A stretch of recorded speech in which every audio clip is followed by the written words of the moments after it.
Bonjour, bienvenue sur Objectif Math. Nous corrigeons dans cette vidéo l'exercice 6 sur les variables aléatoires définies sur un espace probabilisé fini. En voici l'énoncé. On lance deux dés usuels à 6 faces bien équilibrés. On désigne par grand X la variable aléatoire égale au minimum des deux résultats obtenus et Y la variable aléatoire égale au maximum. On demande 1. De déterminer la loi du couple XY ainsi que les lois marginales. 2. D'étudier l'indépendance des variables x et y. 3. De calculer les espérances de x, y et xy. Et 4. D'écrire un programme Python pour faire quelques simulations. Question 1. Commençons par déterminer la loi du couple xy. Manifestement, x et y prennent des valeurs entières variant entre 1 et 6. L'événement x égale y égale 1 est le même que l'événement obtenir 2 as. Sa probabilité est donc égale à 1 sur 36. L'événement x égale 1 et y égale 2 est le même que l'un des dés vaut 1, l'autre vaut 2, ce qui arrive 2 fois sur 36. Je ne simplifie pas volontairement pour conserver un dénominateur commun à toutes les probabilités. L'événement x égale 1 et y égale 3 est le même que l'un des dés vaut 1, l'autre vaut 3, ce qui arrive aussi 2 fois sur 36. Et ainsi de suite. L'événement x égale 2 et y égale 1 est l'événement impossible.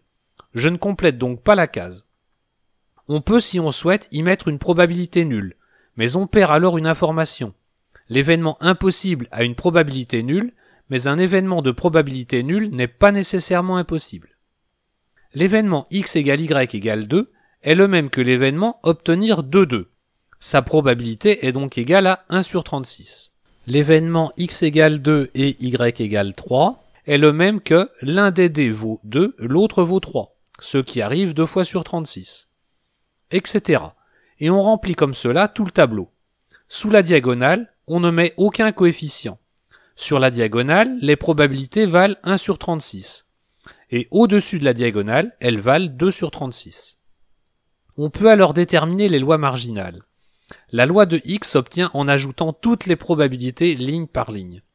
La probabilité de x égale 1 est donc égale à 11 sur 36. La probabilité de x égale 2 est égale à 9 sur 36. La probabilité de x égale 3 est égale à 7 sur 36. La probabilité de x égale 4 est égale à 5 sur 36. La probabilité de x égale 5 est égale à 3 sur 36. Et la probabilité de x égale 6 est égale à 1 sur 36.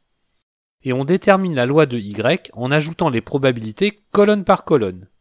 Ainsi, la probabilité de l'événement y égale 1 est égale à 1 sur 36, la probabilité de l'événement y égale 2 est égale à 3 sur 36, la probabilité de l'événement y égale 3 est égale à 5 sur 36, la probabilité de l'événement y égale 4 est égale à 7 sur 36, la probabilité de l'événement y égale 5 est égale à 9 sur 36, la probabilité de l'événement y égale 6 est égale à 11 sur 36.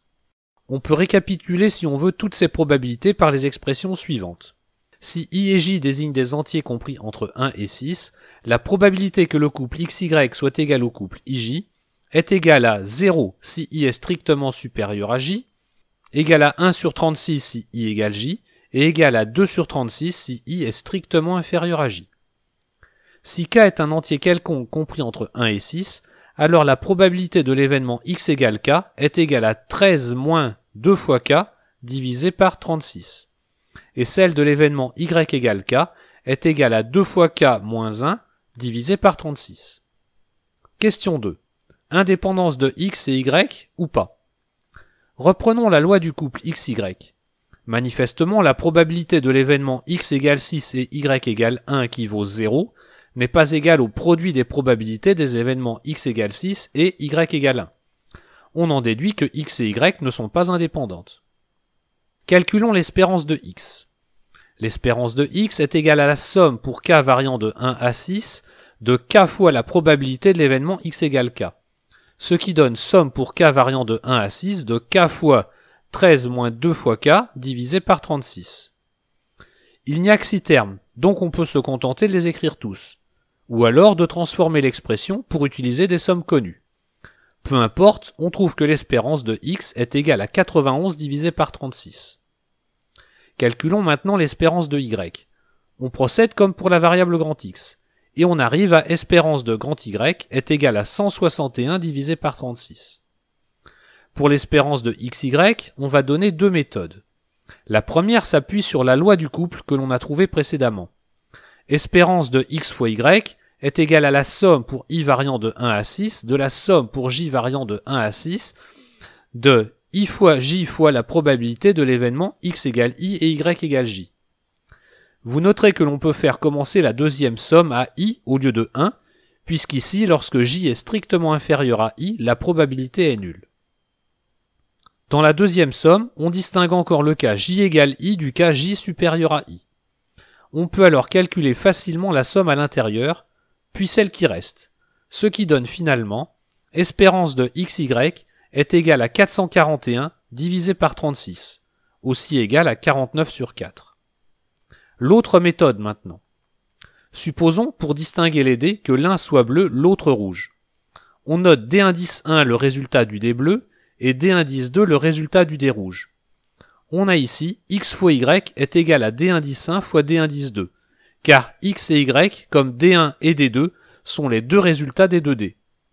On a donc espérance de X fois Y est égal à espérance de D1 fois D2.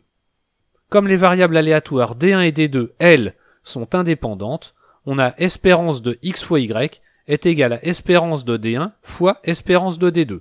Mais D1 et D2 suivent la même loi uniforme sur l'ensemble des entiers entre 1 et 6.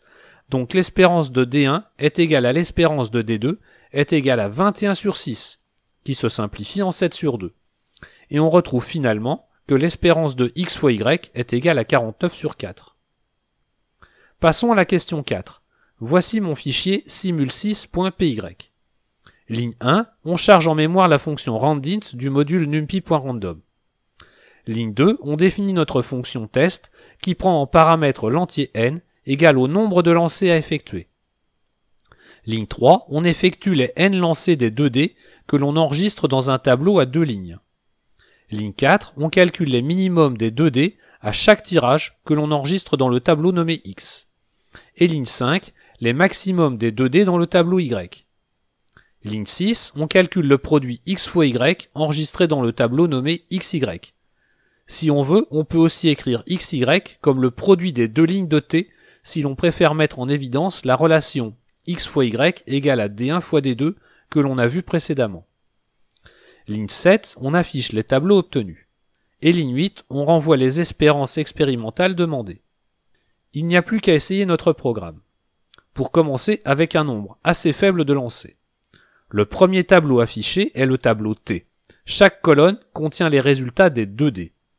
Le tableau suivant contient les minimums à chaque lancer, et le suivant les maximums. Enfin, le dernier tableau contient le produit des 2 résultats. Et dernière ligne, s'affichent les espérances expérimentales.